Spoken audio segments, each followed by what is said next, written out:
Hey YouTube, how you guys doing? Just wanted to do a quick video on kind of something different. This is just a tips video, I guess, on hi-hat placement. Just something I thought I would do. A lot of drummers already know this, but just in case if you don't, I thought it'd be a good one to do.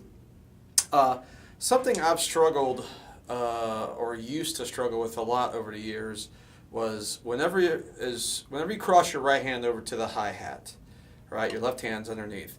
I always just had problems with, again, the lack of room for my left hand.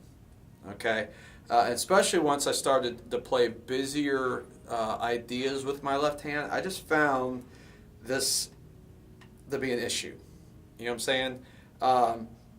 It bugged me. All right. Now, of course, at the time, the only thing I could think of to do was, well, I could play open-handed and play, my left hand on the hi-hat, which a lot of drummers do that, and I play that way as well a lot of times also.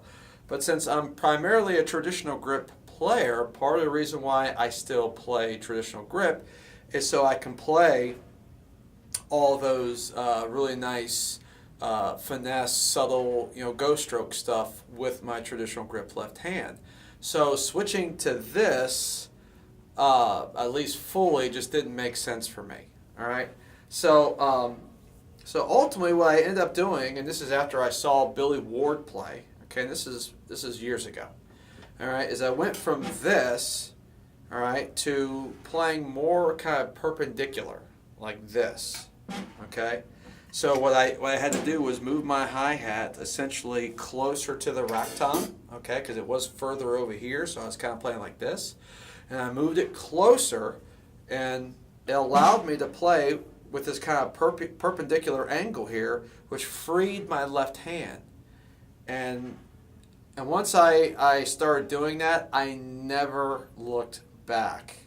I was able to lower my hi-hat some, because before I was having to keep the hi-hat a bit higher than I really wanted, just so my left hand had more room.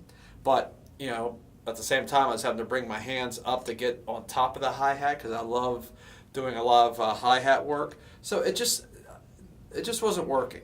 So once I started doing this, and honestly, I can't believe I didn't think of it before. But once I saw Billy Ward do it, and then I started to try it, I was like, oh my goodness, that is awesome. So if you're encountering the same kind of issue and wondering what to do about it, uncross your hands. Okay, take your hi-hat, move it over to the rack tom, because if your hi-hat's out here and you try to play this way, you're going to find you're going to have to stick your right elbow out, and you're going to have this kind of position. It's going to be kind of uncomfortable. But if you move that hi-hat closer to your first rack tom, it brings your elbow back into your side where it should be, and allows you to play like this very comfortably. Okay, and at that point, you can lower your hi-hat quite a bit, and your left hand is completely free. Okay, to do whatever you want to do.